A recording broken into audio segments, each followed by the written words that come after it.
Quero saudar todos os irmãos e amigos na graça, no amor e na paz do nosso Senhor Jesus. E quero expressar aqui mais uma vez a minha felicidade em sempre poder estar aqui com os irmãos e podermos ministrar a palavra do Senhor em uma manhã tão bela como esta de domingo. Quero agradecer pela sua presença aqui nesse lugar, quero agradecer aqueles que nos acompanham pela internet, quer seja de suas casas, de seus celulares, e rogamos que a bênção de Deus esteja sobre a vida de todos vocês nesse momento. Eu gostaria que você abrisse a sua Bíblia no Evangelho de Marcos, capítulo de número 6. Evangelho de Marcos, capítulo de número 6. Evangelho de Marcos, capítulo de número 6. Eu gostaria de ler com você a partir do versículo 31 até o versículo de número 34. Evangelho de Marcos, capítulo 6, dos versículos 31 até o versículo de número 44. E depois, após a leitura, gostaria que você mantivesse a sua Bíblia aberta, porque eu tenho certeza que Deus tem coisas maravilhosas para falar através do texto sagrado para a sua vida, amém? Marcos 6, a partir do versículo 31, diz assim a palavra do Senhor: havia muita gente indo e vindo, ao ponto de eles não terem tempo para comer. Jesus lhes disse: venham comigo para um lugar deserto e descansem um pouco. Preste atenção nessa expressão: venham comigo para um lugar deserto e descansem um pouco. Então eles se afastaram num barco para um lugar deserto, mas muitos dos que viram retirar-se, tendo-os reconhecido, correram a pé de todas as cidades e chegaram lá antes deles. Quando Jesus saiu do barco e viu uma grande multidão, teve compaixão deles, porque eram ovelhas como sem pastor. Então começou a ensinar-lhes muitas coisas, e já era tarde, e por isso os seus discípulos aproximaram-se dele e disseram: este é um lugar deserto, e já é tarde. Manda embora o povo, para que possa ir aos campos e povoados vizinhos, para comprar algo para comer. Jesus, porém, respondeu: deem-lhes vocês algo para comer. E eles lhe disseram: isto exigiria 200 denários. Devemos gastar tanto dinheiro em pão, em dar-lhes em comer? E perguntou Jesus: quantos pães vocês têm? Verifiquem. E quando ficaram sabendo, disseram: 5 pães e 2 peixes. Então Jesus ordenou que fizessem todo o povo assentar-se em grupos na grama verde. Assim, eles se assentaram em grupos de 100 e de 50. Tomando os 5 pães e os 2 peixes, e olhando para o céu, deu graças e partiu os pães. Em seguida, entregou aos seus discípulos para que os servissem ao povo, e também dividiu os 2 peixes entre todos eles. Todos comeram e ficaram satisfeitos, e os discípulos recolheram 12 cestos cheios de pedaços de pão e de peixe. Os que comeram foram 5.000 homens. Que Deus aplique esse bendito trecho da sua palavra em cada um dos nossos corações nessa manhã, amém? Hoje eu quero fazer um convite para você no início dessa mensagem. Hoje eu quero convidar você a ir a um lugar deserto. Você aceitaria um convite desse tipo? Você aceitaria um convite para ir a um lugar deserto? Eu tenho certeza que se convidassem você nessa manhã, e se prepare porque nós vamos falar muito sobre comida nessa manhã. Então, se você não tomou o café, você está perdido aqui entre nós. Imagine que se alguém agora convidasse você para comer o hambúrguer, o sanduíche promoção do dia, eu tenho certeza que você não hesitaria em aceitar esse convite. Ou se alguém lhe convidasse para comer, para ir a uma churrascaria rodízio, teve gente que já passou a língua nos lábios aí. Ou como a situação está meio ruim, quem sabe para comer um espetinho. Eu tenho certeza que você não diria não. Eu tenho certeza que se alguém lhe convidasse para um domingo como hoje, ir a Ubatuba, ou ao Guarujá, ou a Ilha Bela, eu tenho certeza que seria um convite tentador para cada um que está aqui ouvindo essas palavras. Mas convidar você para ir a um lugar deserto, você pensaria duas vezes. Convidar você para ir a um lugar inóspito, solitário, abandonado, distante, desconhecido, certamente você poderia rejeitar um convite como esse. Certa feita Jesus convidou, e conforme a palavra que nós acabamos de ler, Jesus convidou os seus discípulos para irem a um lugar deserto.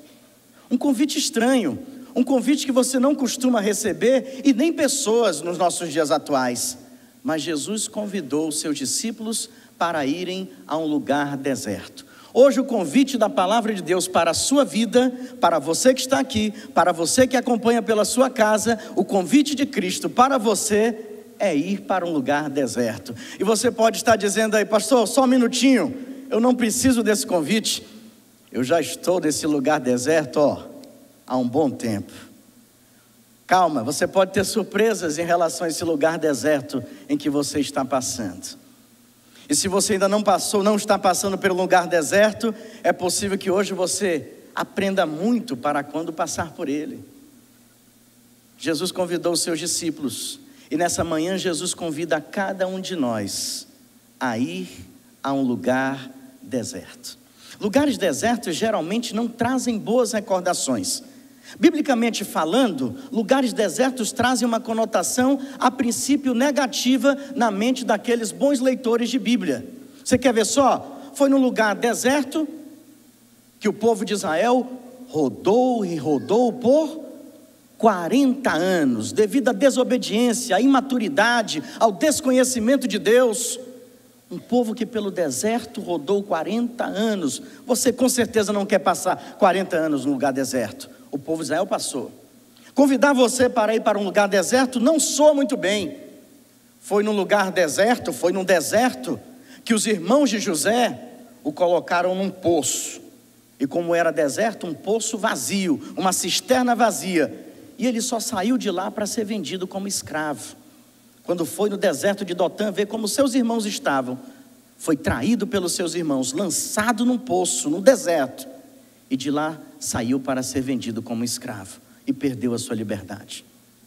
Lugares desertos não trazem uma boa lembrança para nenhum de nós, porque foi no deserto onde Jesus foi tentado por Satanás durante 40 dias. Você não suportaria tanta pressão. Deserto significa provação. O deserto pode lembrar você solidão. O deserto pode trazer a conotação de tentação. E pode ser pior.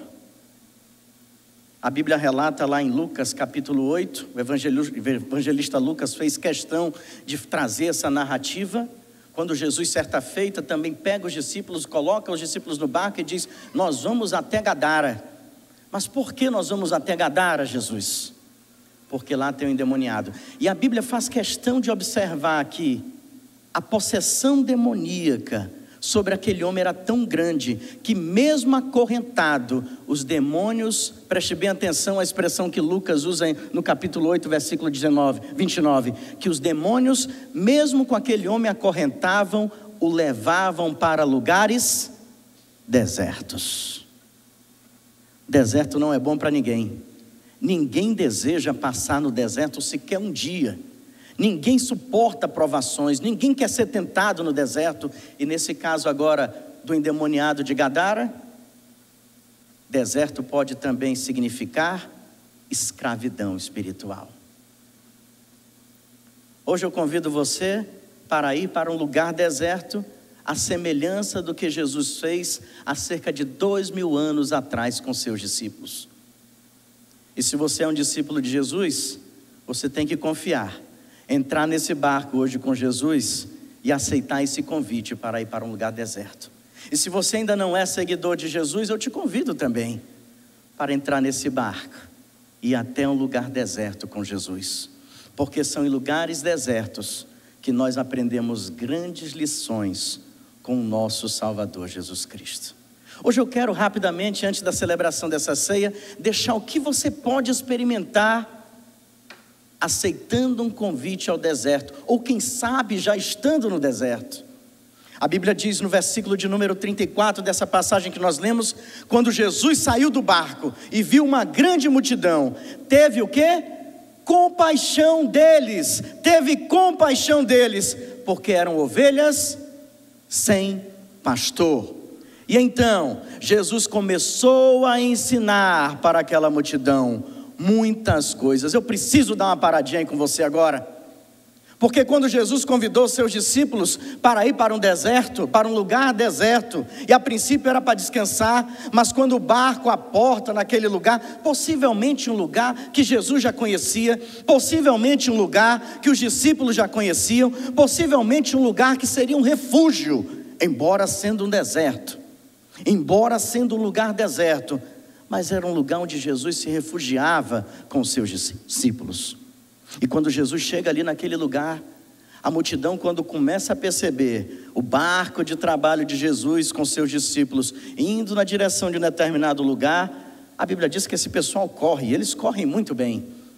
Eu não sei explicar para você que velocidade era essa corrida. Possivelmente do lugar onde o barco saiu até o lugar onde o barco aportaria, a distância não seria muita, não seria uma grande distância. E ao perceberem, quem sabe já tendo conhecimento, que Jesus e seus discípulos iriam para aquele lugar, aquela multidão sai correndo pelas margens do mar da Galileia.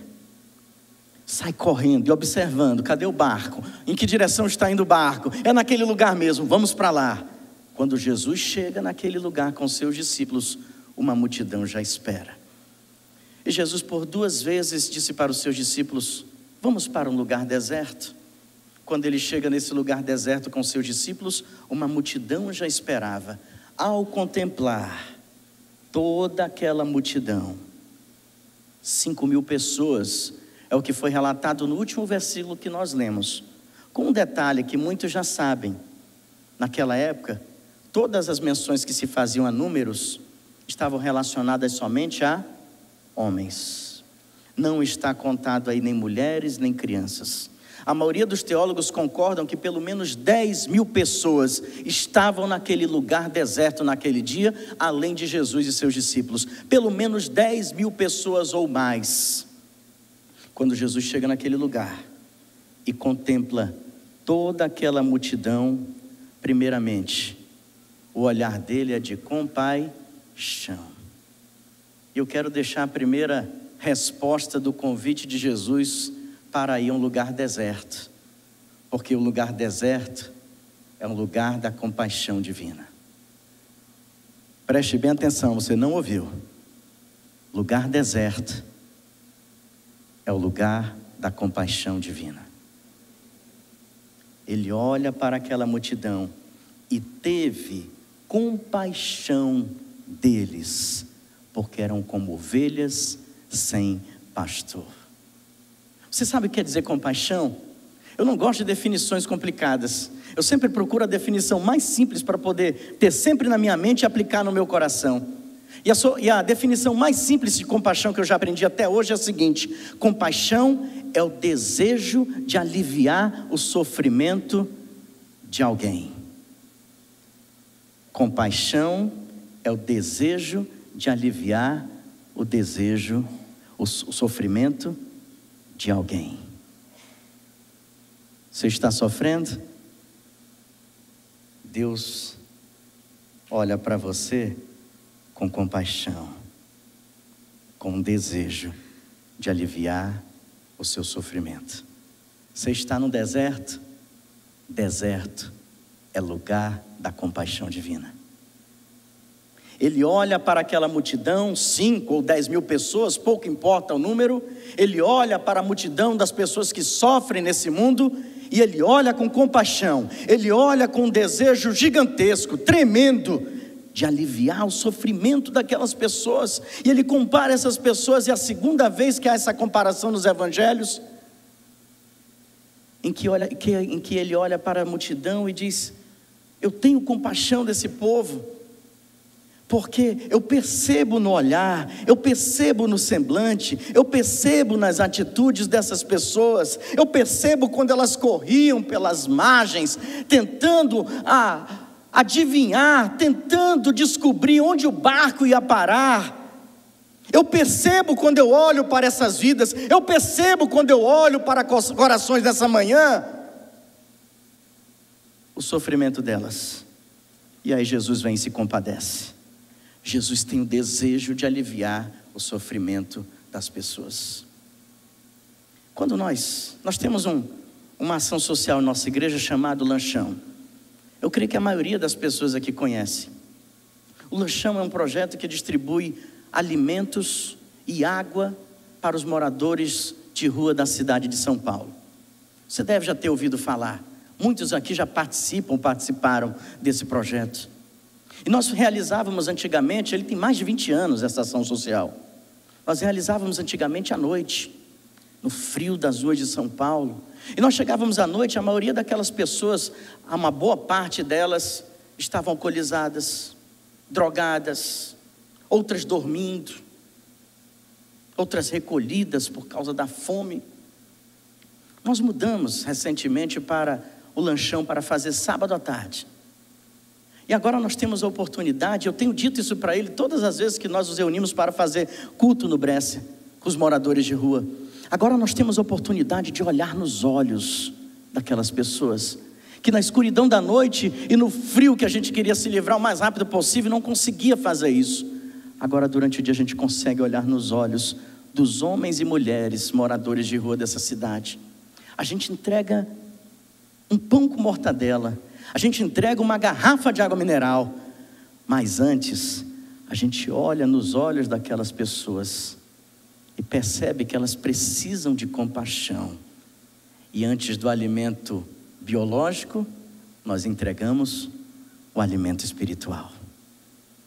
Mas nada disso é comparável à compaixão divina. Nada disso se compara à compaixão de Deus. E é interessante notar como o tema compaixão, ele consegue passar por várias páginas das Escrituras Sagradas. Você quer só ter uma ideia para você compreender bem o nível de compaixão divina, que é muito superior ao humano? Você conhece a história de Moisés, que foi o grande libertador de Israel? Tirou Israel da escravidão de 430 anos do Egito e levou até próximo da terra prometida, antes de ser substituído por Josué.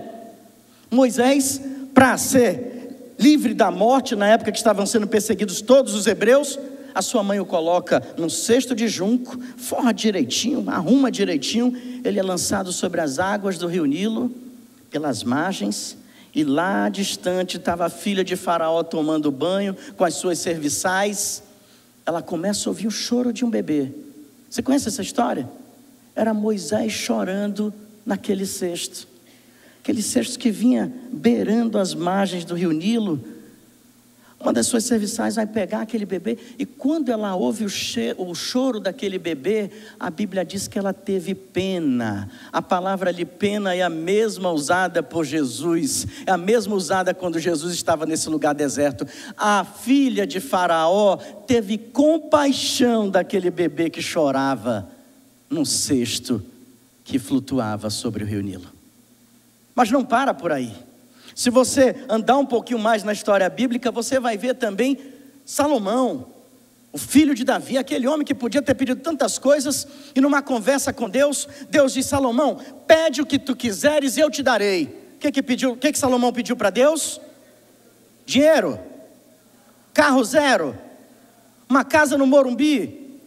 O que foi? Sabedoria. Salomão pediu sabedoria. Logo após o início logo após dessa conversa com Deus, o primeiro teste de sabedoria chega para Salomão. 2 mulheres procuram Salomão, dizendo que moravam juntas, dormiam uma do lado da outra, as 2 tiveram filhos na mesma época, mas ao amanhecer, num determinado dia, uma das crianças estava morta. Uma mãe sabia que de madrugada a outra mãe foi lá, pegou o filho que havia morrido e colocou do lado da mãe, que o filho estava super bem, e pegou o filho que estava vivo e colocou do seu lado. Quando as duas acordaram, uma viu: meu filho está morto, mas esse menino não se parece comigo, tem alguma coisa errada. E a outra disse: não, meu filho está bem, problema seu. A causa foi parar diante do rei Salomão. E as duas discutindo diante do rei: esse é meu filho, esse que está vivo é meu filho. E a outra dizendo: não, ele é o meu filho, o seu filho é o que está morto. E uma mentindo, uma enganando, porque o filho da que enganava de fato estava morto, e ainda que estava lutando pela causa, o filho estava vivo, mas que a outra mentirosa dizia que era seu. É meio complicado, né? Não sei se vocês entenderam tudo isso.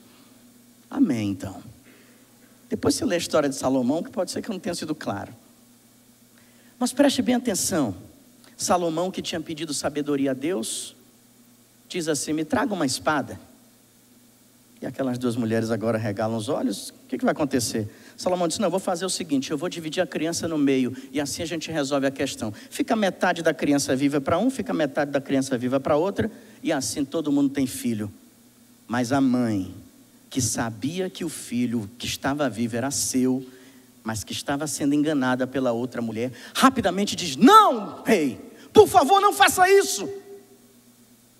E a Bíblia diz que quando seu coração se encheu de compaixão, ela gritou diante do rei e disse: pode entregar a criança para outra mulher.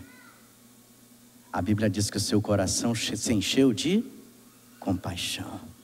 Ela não queria ver o seu filho verdadeiro sofrendo. Aí Salomão prontamente diz: pode dar a criança para essa mulher. Agora nós descobrimos quem é a verdadeira mãe, por causa da compaixão que uma mãe de verdade expressa pelo seu filho. Quem é mãe aqui sabe do que eu estou falando. Mas não há exemplo maior de compaixão do que a do próprio mestre. Então eu quero dizer para você que quando Jesus estava diante de uma multidão, ele consegue olhar para cerca de 10.000 pessoas e ter compaixão delas. Querer, desejar aliviar o sofrimento de 10.000 pessoas, é porque ele era mestre nisso. E ele contou um dia, certa feita, para os seus discípulos uma parábola muito conhecida na Bíblia, talvez uma das mais admiradas parábolas, a parábola do filho pródigo.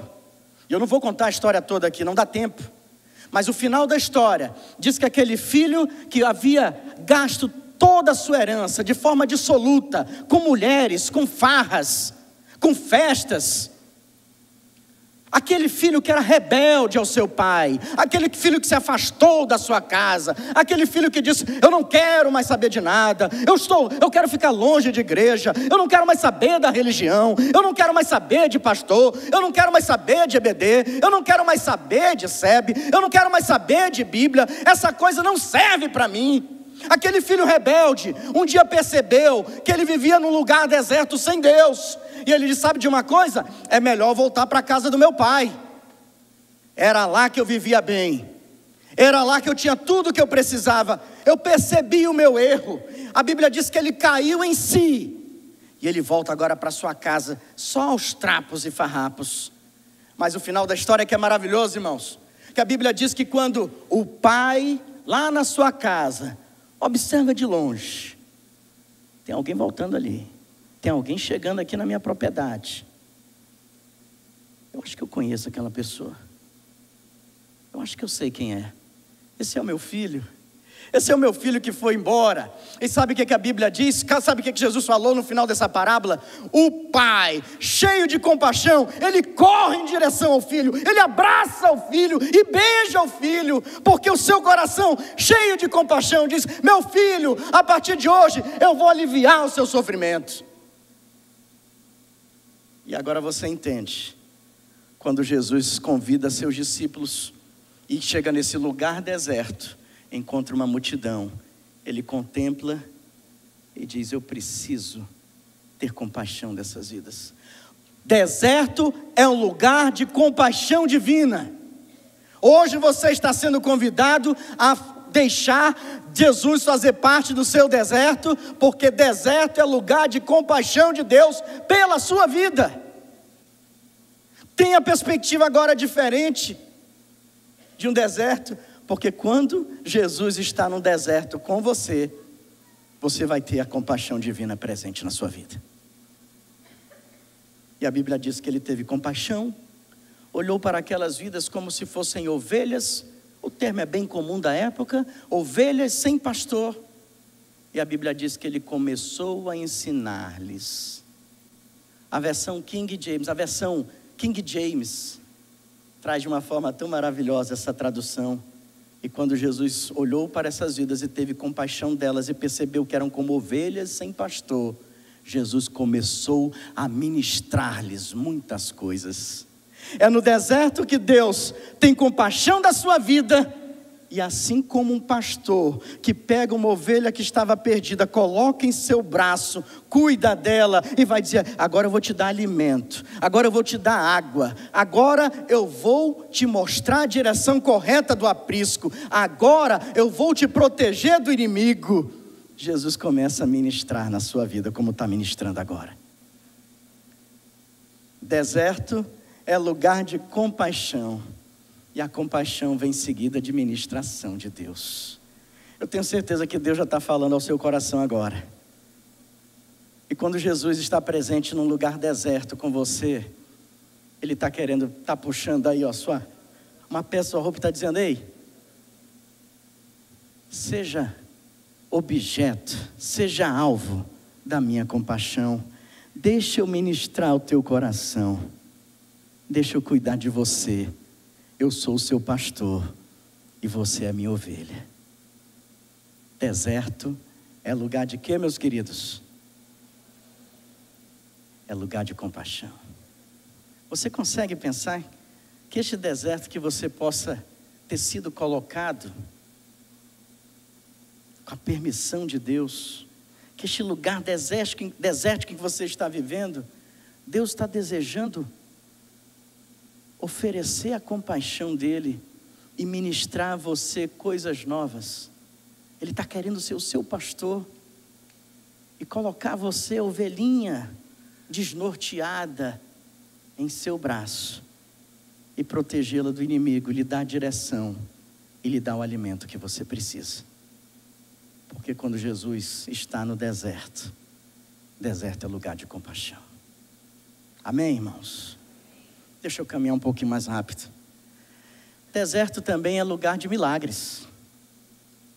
Quando Jesus convidou os seus discípulos para ir para um lugar deserto, eles nem imaginavam do que iria acontecer naquele dia. Mas o versículo de número 38, para ser mais resumido, há uma conversa anterior de um dos discípulos de Jesus com ele, dizendo: Senhor, nós temos aqui milhares de pessoas, já está ficando tarde, lugares desérticos são terríveis.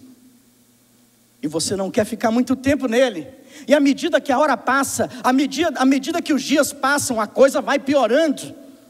Estamos falando só de um dia no deserto, naquele dia convidado por Jesus. Mas os discípulos já estavam preocupados: Senhor, já está ficando tarde. Temos muita gente, eles não têm comida. Vamos liberar todo esse povo para eles irem nos povoados ao redor. Aonde que em povoado ao redor ia conseguir ter comida disponível para cerca de 10 mil pessoas, irmãos? Eles iam ter que passar por muitos povoados. Não teria como voltar. E Jesus: dê vocês mesmo de comer. Aí um discípulo que procurou Jesus disse: isso exigiria muita grana, mentalidade, visão humana, preste bem atenção. Porque às vezes a nossa incredulidade dentro do nosso pensamento diminui totalmente a nossa capacidade espiritual de crer em Deus e de crer em milagres.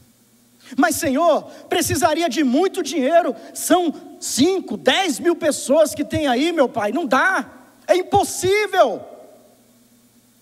Jesus olha para eles com o mesmo equilíbrio, com a mesma sobriedade e diz: quantos pães vocês têm? Verifiquem. Lembre-se, ninguém falou em pão até agora. Mas Jesus diz: perguntem a eles, quantos pães vocês têm? Verifiquem. Rapidamente o discípulo vai lá e no versículo 38 ele diz: 5 pães e 2 peixes. 5 pães e 2 peixes. Muito bom. 5 pães e 2 peixes para 10 mil pessoas. Vamos ver o que dá para a gente fazer. 5 pães, 2 peixes. 5 mais 2, o número da totalidade divina. Eu queria ter tempo para falar mais sobre isso. 5 mais 2, 7. 5 pães e 2 peixes para 10.000 pessoas. Mas 5 pães e 2 peixes na mão de Cristo se transformam num número perfeito para o milagre acontecer. Jesus pede que aqueles homens se sentem, pede que todos fiquem organizados. Nós vamos já falar sobre isso, mas eu quero falar para você agora sobre quantidade em relações humanas, referida à humanidade, e quantidade no que se refere ao poder de Deus. São coisas totalmente diferentes e distantes. Para o discípulo, 5 pães e 2 peixes era só uma resposta para convencer Jesus de dizer: verdade, você está certo, vamos mandar todos embora.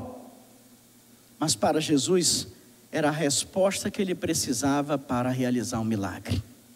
Preste bem atenção, não é o que tiraram de você, mas é o que você ainda tem, que Deus vai usar como matéria-prima para um milagre na sua vida.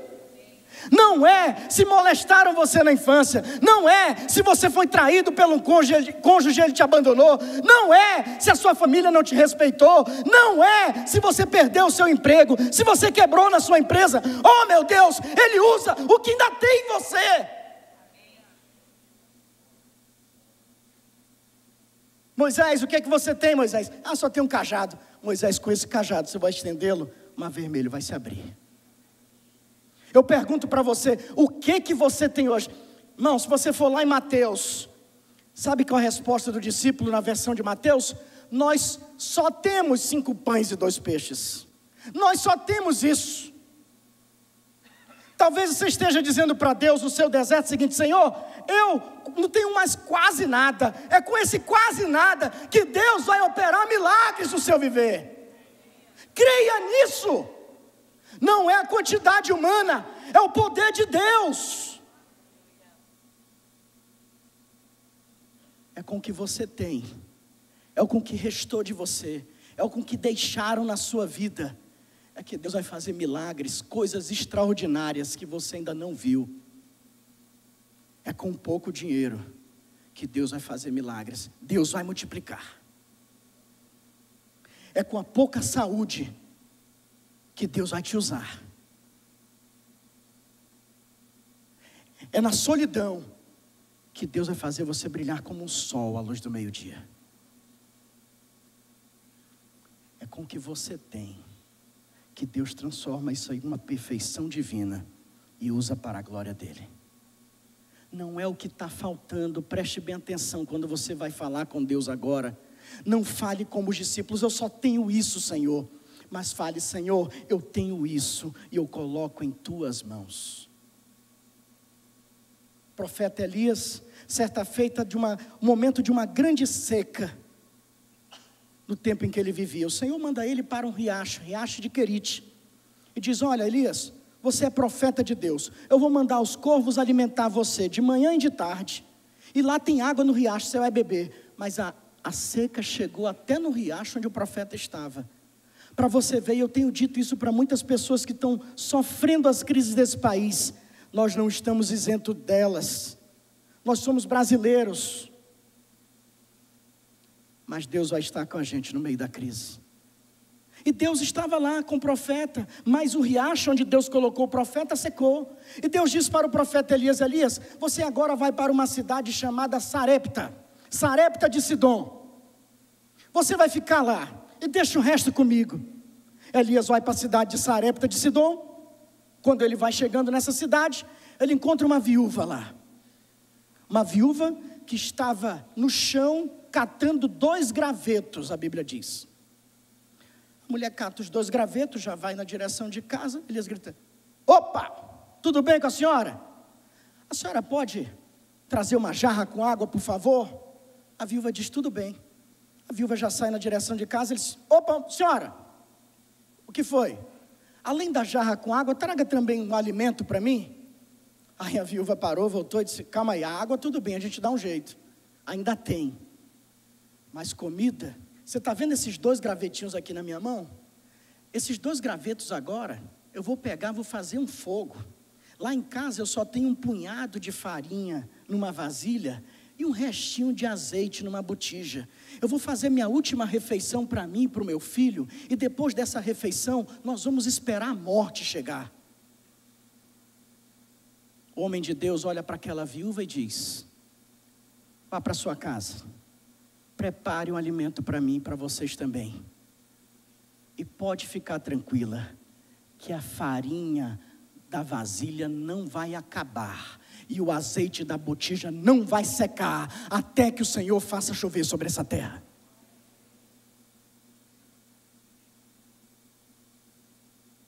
Deserto é lugar de milagres. O que eu quero dizer para você hoje? Só tem um pouquinho de farinha. Comi muita farinha lá em Manaus com peixe. Lá tem abastança. Mas se você só tem um pouquinho na sua mão, que equivale a um punhado de algo, eram só 2 gravetos. Com 2 gravetos, um punhado de farinha e um restinho de azeite, Deus faz um milagre. A Bíblia diz que a comida durou por muito e muito tempo, para a viúva, para o seu filho e para o profeta. Você sabe por quê? Porque Deus é o pastor dos pastores, porque Deus é o companheiro da viúva, porque Deus é o pai do órfão, porque Deus é o pai do Senhor Jesus Cristo, que morreu na cruz do Calvário por você, para prover a coisa mais valiosa que um ser humano pode ter: a salvação eterna em Cristo. Preste bem atenção. O que são 5 pães e 2 peixes? Preste bem atenção, você não está me ouvindo, você cochilou agora. O que são 5 pães e 2 peixes diante daquele que criou lá em Gênesis todos os peixes que nadam pelos rios e mares da terra? O que são 5 pães e 2 peixes para aquele que colocou a semente sobre todos os cereais que existem na face da terra? O que é o seu problema diante de um Deus que tem todo o poder para resolver? O seu deserto é o lugar que Deus te convidou para realizar milagres. Você atrás aí dessas colunas, você está me ouvindo? O deserto é lugar de milagres para você. Creia nisso.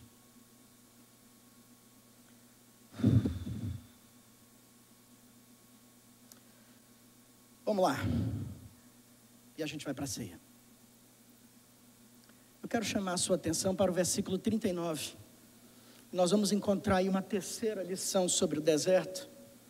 E por que Jesus nos convida para o deserto? Preste bem atenção nesse versículo, você não pode cochilar agora. Então Jesus ordenou que fizessem todo o povo assentar-se em grupos. Onde? Na grama verde. Eu vou repetir. Então Jesus ordenou que fizessem todo o povo assentar-se em grupos na grama verde. Primeira coisa que eu quero tratar com você aí agora. Preste bem atenção. O deserto é lugar de compaixão. O deserto é lugar de milagres. O deserto é lugar de ordem e de refrigério. Ordem por quê? Todo mundo agitado, todo mundo com fome. Já vai dar meio-dia, eu queria ir embora, eu preciso ir embora, daqui a pouco tem o jogo. Todo mundo agitadinho, todo mundo com a barriga roncando. O Senhor diz, manda sentar-se em grupos. Grupos de 50, grupos de 100. Grupos de 50, grupos de 100. Grupos de 50, grupos de 100. Senhor, o tempo está passando. Outro grupo de 50 ali, outro grupo de 100. Outro grupo de 50 ali, outro grupo de 100. Outro grupo de 50 ali, outro grupo de 100. Senhor, está passando a hora. Outro grupo de 50 ali, outro grupo de 100. Outro grupo de 50 ali, outro grupo de 100. Outro grupo de 50 ali, outro grupo de 100. Senhor, agora já assim. Então tá bom. Que lição Jesus estava passando? Que o deserto é o lugar onde Ele quer organizar a tua vida. Aquele povo faminto, agitado, os discípulos alteradinhos, porque só tinha 5 pães e 2 peixes. Deus diz: calma lá, eu vou liberar minha compaixão e vou fazer milagres, mas vamos organizar as coisas, porque o nosso Deus é Deus de decência e ordem. Sua vida está agitadinha?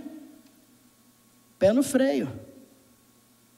Deus quer fazer algo por você, mas na velocidade que você está indo, Ele está esperando você parar. E se for preciso, Ele vai ter que parar você, eu posso lhe garantir isso. Ordem. Grupos de 50, grupos de 100. Sabe, você não pode chegar como um bebê chorão, cheio de fome, bater o pé no chão e dizer: eu quero agora, tem que ser agora. Não funciona assim com Deus. Com Deus é com decência e com ordem. Esse deserto que você está passando, Deus está querendo ensinar algo para você. Ele quer arrumar a sua vida. Ele quer organizar setores da sua vida que estão uma bagunça. Ele quer falar com você sobre áreas da sua vida que você nunca arrumou. Porque Ele é um Deus de decência e ordem. Você já está pensando aí na velocidade que você está indo? Você já está pensando aí na agitação que você está vivendo? Você já está pensando aí na bagunça que está a sua vida? Deus quer arrumar isso em você. Senta. Senta. Está tudo arrumado? Aí você lembra da palavra dos Salmos 46, versículo 10. Aquietai-vos e sabei que eu sou Deus. Aquiete-se diante da presença do Senhor. Aquiete-se. Vem aqui para adorar o Senhor sem pensar na segunda-feira. Aquiete-se. Lance sobre o Senhor toda a sua ansiedade. É Ele que vai cuidar de você. Aquiete-se. Deus colocou ordem, Jesus colocou ordem naquele lugar. Depois que está tudo organizado, depois que Ele organiza a sua vida, aí vem os tempos de refrigério. Aí Ele diz: sentem-se na grama verde. Estão organizados em grupos? Agora manda sentar-se na grama verde. Só um minutinho. O tema da mensagem é o quê? Lugares desertos. Jesus convidou os discípulos para irem onde? A um lugar deserto. Mas Jesus agora está mandando toda a multidão, incluindo os discípulos, a sentarem-se aonde?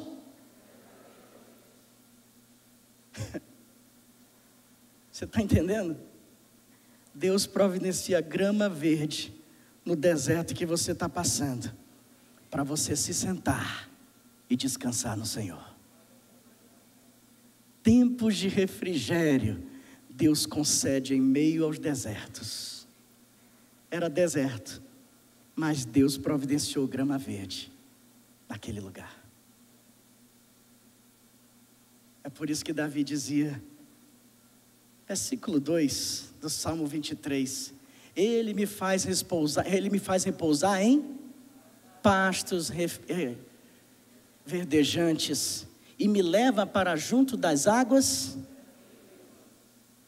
Dá até vontade de fechar os olhos e pensar nisso.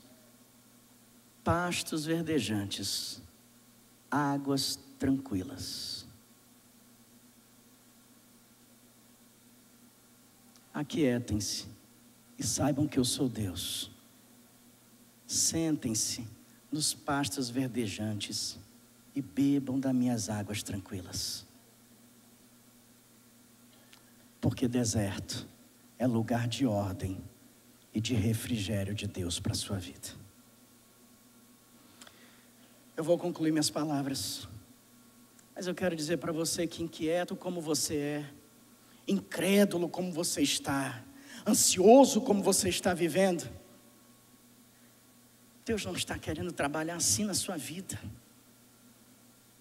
Ele está querendo que você sente na grama verde que você ainda não observou. Olha, eu passei recentemente por momentos de enfermidades.